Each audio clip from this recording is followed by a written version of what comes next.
내가 탈모일 수도 있다는 이 자가 진단 방법도 있나요?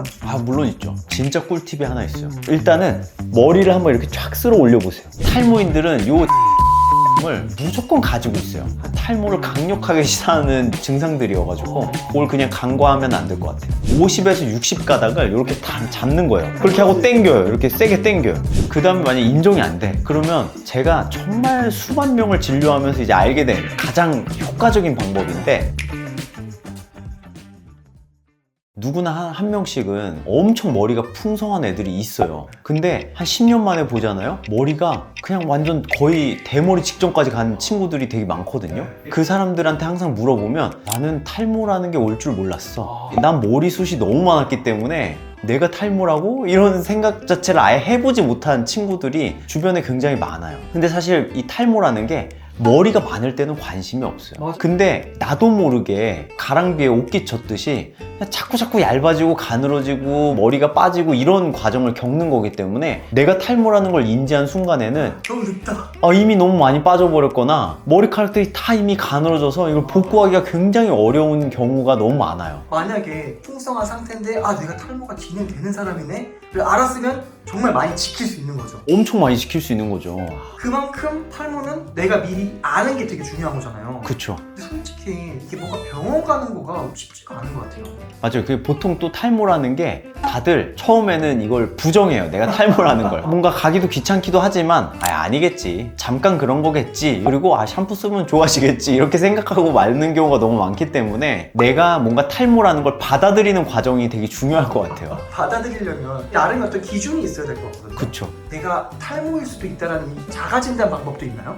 물론 있죠. 저는 그래서 4가지 정도를 환자분들한테 말씀을 드리고, 진짜 꿀팁이 하나 있어요. 이 자가 진단을 할 때는 부모님한테 물어보시면 안 돼요. 진짜로. 왜냐면 이게 부모님한테 물어보잖아요? 네. 원래 그랬어. 그냥 똑같아. 괜찮은데? 이러면서. 상처 주지 않기 위해서. 그렇죠. 탈모 진단 시기를 자꾸 늦추게 되는 핵심 요인이에요. 그래서 자가 진단법은 알려드리되 부모님을 통해서 하지 말고 본인이 직접 하셔야 됩니다. 엄마 진단, 아빠 진단 안 하고 절대 안 돼요. 자가 진단. 특히 엄마 진단 안 돼요.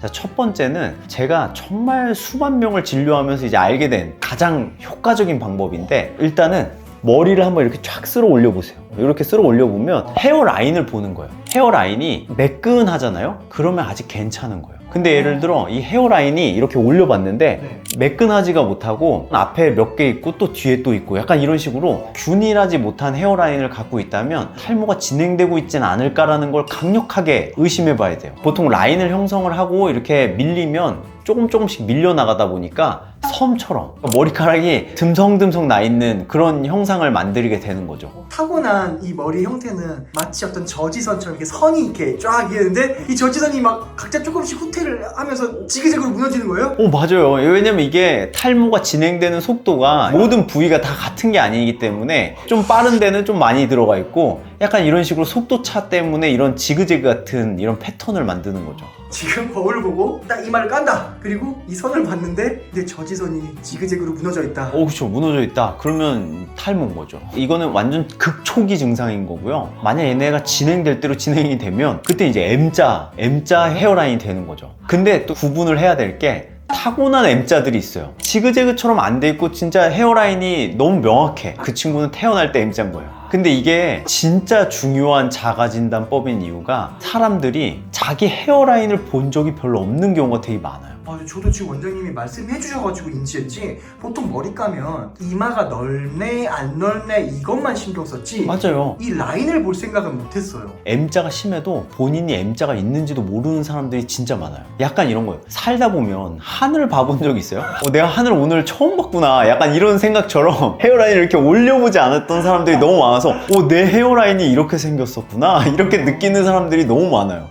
근데 오늘 이 영상 보고 헤어라인 이렇게 딱 까보고 충격받으실 분 꽤 있으실 거예요. 진짜 많아요. 왜냐면 제가 이 병원에 오면 어쨌든 저희는 머리띠로 이렇게 헤어라인을 이렇게 까게끔 해요. 그럼 그때 보고 되게 놀라는 경우가 많아요. 제가 M자가 있었다니 이러면서 이게 진짜 드물지 않고 열에 한 7명은 진짜 놀라요. 자기 헤어라인을 처음 봤다 그러면서. 이마가 막 넓네 안 넓네 이런 얘기 많이 하잖아요. 그쵸. 이마가 어느 정도 이렇게 까져 있을 때 좀 많이 진행됐나? 이렇게 좀 보통은 미간에서 이 헤어라인까지 높이를 한 7에서 7.5 요 정도가 평균적인 높이라고 보면 돼요. 그게 한 4마디 정도 되거든요. 저도 한 4마디 되잖아요. 타고나기를 이마가 넓게 태어난 사람도 있는데 보통 요 4마디에서 좀 벗어나게 되면 이제 헤어라인을 좀 봐야 되는 거죠. 이마가 너무 넓으니까. 이 영상 보시자마자 아마 이렇게 딱 머리 까서 많은 분들이 내가 뜨다모라니 했을 수도 있을 것 같아요. 그럴 것 같아요. 근데 이거 말고도 방법 되게 다양하죠. 그렇죠. 이 여러 개를 다 통과해야 이제 탈모가 아닌 거예요. 그리고 두 번째는 나만 믿을 수는 없잖아요. 내가 잘 못 볼 수도 있잖아요. 그쵸. 남 중에 가장 신뢰해야 될 사람들이 있어요. 바로 미용사입니다. 이게 손으로 하는 일이잖아요. 이 손의 감각이 되게 예민한 사람들이에요. 근데 어떻게 되냐면 이 사람들이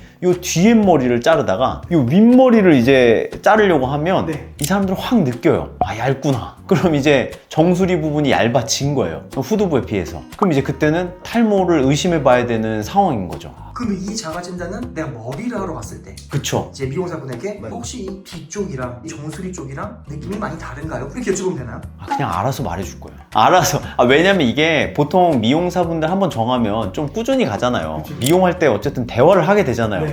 이 주제는 꼭 나오는 주제입니다. 저도 이 주제 때문에 너무 오랜 기간 스트레스를 많이 받았고 탈모약을 먹게 된 결정적인 계기가 됐기 때문에 이분들은 이걸 말 안 하고 입이 간질간질해가지고 얘기를 안 해줄 수가 없어요. 뭐야? 이러고 넘길 만한 건 아니고 그래? 병원 가봐야 되나? 이런 생각을 한 번쯤은 해보면 좋을 것 같아요. 이제는 조금 그래도 좀 전문적인 테스트, 헤어풀 테스트라고 한국어로는 이제 머리 당긴 검사, 50에서 60 가닥을 이렇게 잡는 거예요. 한 꼬집? 한 꼬집. 그렇게 하고 당겨요. 이렇게 세게 당겨요. 어때요? 안 나오죠, 저는? 나왔어요? 안 나왔어요. 아니, 피디님. 저도 안 나왔어요. 다행히. 안 나왔어요? 저도 살았어요? 근데 여기서 예를 들어 5, 60 가닥을 잡았는데 거기서 10% 그러니까 5가닥에서 한 6가닥 이상이 만약 빠진다고 하면은 그거는 이제 내가 탈모구나 이런 걸 의심해 봐야 되는 사인이에요. 그 다음에 만약 인정이 안 돼 그러면 가족을 보면 돼요. 가족을? 제가 사실 탈모약을 한번 끊었어요. 부작용 때문에. 근데 그 다음 추석에 갔는데 이게 다 대머리들만 있는 거예요. 그래가지고 나 안 먹고는 안 되겠다 이런 생각이 들어가지고 그냥 먹었어요. 왜냐면 유전력은 생각보다 강력해요. 그래서 가족을 봤는데 탈모인이 한 명이라도 있잖아요. 그럼 뭔가 나도 아닐까? 이런 생각을 한 번쯤은 해봐야 될 것 같아요. 그런 말도 있잖아요. 한 대 건너서 온다. 아빠가 탈모여도 나는 괜찮을 수도 있다. 뭐 이런 건 좀 신빙성 있는 얘기예요? 뭐예요? 그 예전에 저도 그런 얘기를 많이 듣고 예전에는 의대에서도 그런 얘기도 하기도 했었어요. 근데 그거는 없는 얘기라고 생각하면 돼요. 왜냐면 아직 정립이 되기 전에 막 이렇게 퍼졌던 얘기고 유전자라는 게 대를 건너서 나오는 경우는 잘 없기 때문에 그냥 아빠가 없어도 내가 생길 수가 있고 아빠가 있어도 나도 또 생길 수도 있고 보통 아빠가 탈모면 높은 확률로 나도 탈모라고 생각하면 돼요. 근데 우리 아빠가 있었으니까 나도 무조건 탈모야. 난 틀렸어. 이게 아니고 그때부터 관리하면 예방하고 방지할 수 있는 거죠? 되죠. 저는 진짜 유전력이 엄청난 사람인데 머리 잘 관리하고 있잖아요. 또 다른 어떤 판단력이 있을까요? 탈모인이면 무조건 갖고 있는 증상이 하나 있어요. 어떤 게 있을까요? 지루성 두피염이라는 거예요. 들어본 적 있어요? 들어는 봤어요. 근데 그 어떤 거죠 대체? 약간 머리가 기름지고 가렵고 그다음 막 이렇게 비듬이 막 이렇게 막 떨어지고 뾰루지, 머리 뾰루지, 머리 여드름이라고도 하거든요. 그런 거 이제 긁다가 보면 막 진물 나고 막 터지고 막 약간 이런 증상들을 한데 묶어서 지루성 두피염이다 이렇게 표현을 해요. 그런 모든 증상들이 지루성 피부염 때문에 나오는 거예요? 맞아요. 얘는 완치가 되는 질환이 아니에요. 스트레스 받으면 또 더 심해졌다가 또 나아졌다가 어쨌든 만성적인 경과를 갖고 있는 증상인데 탈모인들은 요 지루성 두피염을 무조건 가지고 있어요. 뭔가 내가 아침에 머리를 감았는데 저녁 되니까 막 뭔가 기름져 막 떡지고 제가 그렇거든요. 이게 꼭 여드름이 없어도 그러니까 머리에 뾰루지가 안 생겨도 기름기가 유난히 많이 끼는 사람들이 있어요. 그러니까 하루에 2번 안 감으면 안 되는 사람들. 탈모를 강력하게 시사하는 증상들이어가지고 그걸 그냥 간과하면 안 될 것 같아요. 와, 원장님 지금 말씀해주신 것만 해도 굉장히 많아요. 이마 이렇게 해서 확인할 수 있는 거 하나, 미용사분에게 체크할 수 있는 거 하나, 머리카락 이렇게 뽑아서 해볼 수 있는 테스트 하나, 그 다음에 식구들 모였을 때 유전력 확인하는 거 하나, 지루성 두피염 관련된 거 체크하는 거 하나, 벌써 5가지나 돼요. 그러니까요. 이 5가지 중에서 하나라도 걸리면 의심을 하면 좋을까요? 아니면 이 5가지가 다 문제가 있을 때 의심하면 좋을까요? 이 5가지 중에 하나만 있어도 탈모를 의심해 봐야 되는 거예요. 5가지가 다면 병원에 안 와도 그냥 난 탈모구나 이렇게 인정하면 되는 거고, 보통 이 5가지가 다 되는 경우는 잘 없고요. 이 중에 하나만 좀 걸려도 병원을 가봐야 되나? 이렇게 고민을 해볼 필요가 있는 거죠. 이 5가지가 진짜 좋고 유용한 이유가 초기에 발견할 수 있게끔 도와주는 시그널들이에요. 그럼 이게 걸렸다고 해서 너무 슬퍼할 게 아니고 아싸 빨리 발견했다! 오, 좋아해야죠 진짜로. 이렇게 이 자가 진단이 된 분들이 그 다음 스텝으로 좀 어떻게 해보셨으면 좋겠어요? 탈모가 강력하게 의심이 되면 샴푸부터 바꾸는 사람들이 있어요. 샴푸를 어떻게 좀 예방을 해봐야지, 아니면 영양제, 약국에서 사 먹는 영양제를 탈모 약으로 착각하시는 분들이 생각보다 많아요. 그렇게 하지 마시고 일단은 병원에 와서 진짜 탈모인지를 그때는 확인을 해줘야 돼요. 보통 탈모 전문 병원에서는 이제 폴리스코프라는 확대경을 통해서 정확하게 탈모인지 아닌지를 판단을 해줘요. 그런 과정을 통해서 탈모가 확진이 되면 그때는 이제 약을 먹어서 탈모의 증상을 조절한다거나 생활 습관의 교정이 필요하면 그런 것들을 이제 안내를 받아서 예방을 위한 활동들을 열심히 해주셔야죠. 너무 맞았습니다. 보통은 나 탈모인가 하셔도 병원은 왠지 조금 어렵고 그쵸. 두렵고 맞아요. 제일 쉬운 거를 먼저 찾게 되는 것 같아요. 그게 이제 샴푸나 온라인 검색하는 것들. 그러니까 이게 탈모는 빨리 진단하는 게 중요한 이유가 치료를 빨리 해야지 더 이제 모낭들을 잃지 않으니까, 그래서 이제 치료를 좀 빨리 시작하는 게 무엇보다 중요하다. 나중에 막 많이 빠졌을 때는 이거 한 올 한 올이 너무 소중하죠. 엄청 소중하죠. 저는 그래서 흰머리 뽑는 사람들도 뽑는 걸 볼 때마다 가슴이 너무 아파요. 전 남자들은 제모도 하지 말라 그래요.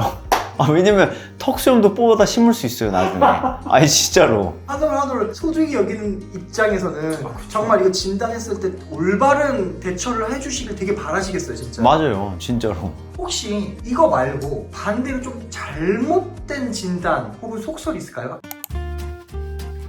이게 환자분들이 제일 많이 하는 말인데, 전 원래 머리가 가늘어요. 근데 원래 가늘었던 머리가 더 가늘어질 수도 있는 거예요. 근데 그거를 나는 원래 가늘었다고 합리화를 하는 경우가 굉장히 많아요. 그러다 또 골든타임 놓치는 거예요? 그쵸. 머리가 서서히 나빠지거든요. 이미 조금 가늘어졌어? 그럼 그 가는 거에 내 눈이 이미 익숙해지고 거기서 조금씩 또 가늘어지니까 내가 보기엔 맨날 똑같은 거예요. 근데 남들이 좀 오랜만에 보면 확확 달라지는 거죠. 그래서 제가 추천하는 방법은 주기적으로 사진을 찍는 거예요. 한 6개월 간격이 가장 적합하긴 하거든요. 막 매달 찍어봐야 막 그렇게 티도 안 나요. 그래서 6개월 간격으로 좀 사진으로 좀 남겨놓으면서 예전 사진들과 좀 계속 비교를 해보면 내가 나빠지는 건지 좋아지는 건지 이런 것들을 알기가 굉장히 좋아요. 좋네요. 내가 원래 가늘었던 건지 점점 가늘어지고 있는 건지. 그쵸.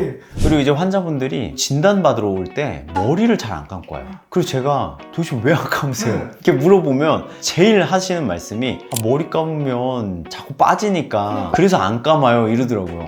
아니요? 아니에요. 머리 감아서 빠지는 것들은 어차피 빠질 머리라서 머리를 감으나 안 감으나 결국에는 다 빠지는 머리들이에요. 이건 또 전혀 몰랐어요. 저도 약간 조심했는데 사실 그 조심이 그렇게 큰 의미가 없는 거였네요. 그쵸. 그러니까 왜냐면 어차피 빠질 머리들인데 머리를 안 감으면 두피가 뒤집어진단 말이에요. 예를 들어 피부 관리의 핵심이 사실 뭐 좋은 앰플 쓰는 것보다도 세안이 무엇보다 중요하거든요. 노폐물을 씻어내는 거. 두피도 이 피부의 연장선이기 때문에 이 노폐물을 제거해주는 거는 너무나도 필요한데 머리가 빠질까봐 못 씻으니까 두피가 당연히 뒤집어지겠죠. 그러면 결국엔 또 그것 때문에 더 안 좋아지고 빠지겠네요. 그쵸. 이거는 정말 중요한 내용이네요. 제 주변에도 이게 빠질까봐 안 감는 애들 좀 제법 있었거든요. 그러니까 이게 진짜 생각보다 많아요. 오늘 너무 좋은 팁까지 알았습니다. 그러면 머리는 좀 어떻게 감는 게 좀 좋아요? 탈모인이라면 무조건 지루성 두피염이 동반이 되거든요. 그럼 이제 기름지단 말이에요. 하루에 2번 감아야죠. 탈모인이랑 2번 감아라. 탈모인이라면 무조건 2번입니다. 안 감는 게 아니고 오히려 더 감아야 되는 거였네요. 그럼요. 저는 아침 저녁으로 이렇게 감아요. 자, 오늘은 제가 자가진단법, 병원에 오지 않더라도 내가 탈모인지 알 수 있는 5가지 방법에 대해서 말씀을 드렸는데요. 이게 사실 탈모라는 게 나는 아니겠지 이 생각으로 자꾸 진단이 늦어지는 게 이 질환의 가장 큰 문제예요. 왜 그러냐면 탈모는 잃고 나면 복구하는 게 너무 어려워요. 그래서 지키는 게 가장 중요하기 때문에 가장 빠르게 진단하고 빨리 치료해서 한 올이라도 더 많이 지키는 게 이 전쟁에서 승리를 하는 법입니다. 그래서 오늘 이 영상을 보셨다면 제발 그냥 끄지 마시고 지금 당장 이 5가지 아니면 첫 번째 헤어라인을 한번 봐보라는 거, 요것만이라도 좀 실천을 해보면 내가 탈모인지 아닌지가 단번에 나오게 될 거예요. 그럼 이제 내가 탈모라는 의심이 된다? 바로 병원에 가셔야죠. 그래서 여러분이 풍성하게 이 귀한 모발들을 잘 지켜냈으면 전 좋겠습니다. 오늘 영상이 도움이 되셨다면 구독과 좋아요 그리고 알림 설정 부탁드릴게요. 그리고 주변에 내가 탈모인가? 이렇게 고민하는 친구들 한 명쯤 있잖아요. 이 영상 보내주시고 직접 한번 진단해보라고 알려주시면 좋을 것 같아요. 그럼 저는 다음 영상에서 또 유익한 영상으로 찾아뵙도록 하겠습니다. 감사합니다.